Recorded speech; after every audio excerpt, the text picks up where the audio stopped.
said, I'm your wingman," which is like, wow, that's so crazy that the president of Harvard University's wingman was Jeffrey Epstein. And you would think that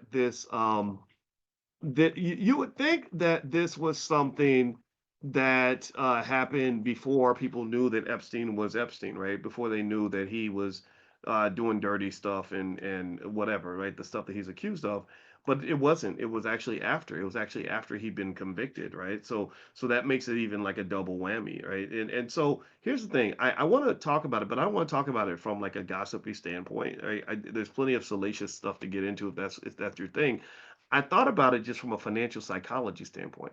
I think that there's a missed lesson in Epstein and his all of his shenanigans that isn't discussed in terms of psychological manipulation with money being used as a tool of warfare. Remember, I told you that money is war, right? Economic warfare is very real. Economic manipulation is very real.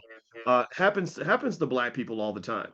Black people that's how they destroyed your culture. That's how they made you think that that's how they made you glorify the drug dealer who gets the whole family hooked on crack and kills people, but they give away turkeys at Thanksgiving, so we think that they're good people. Or they had a hit album and we think somehow that person is a wonderful guy.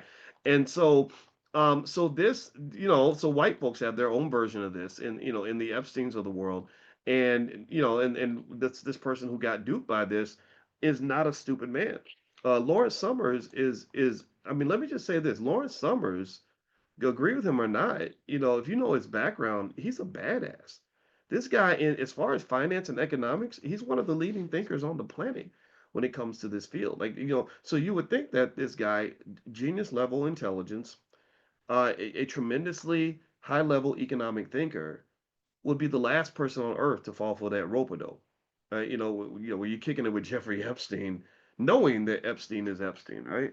And again, you can judge it how you want. I'm not here to even do that. What I'm here to really do is help you understand how so many of us, so many of you, so many of us in this room have gone through a similar experience.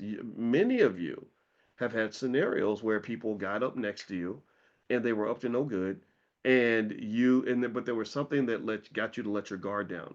And this is not there's no exclusion, there's no intelligence exemption to this, because this is not about intellect, which Lawrence Summers has plenty of. It's about emotional intelligence.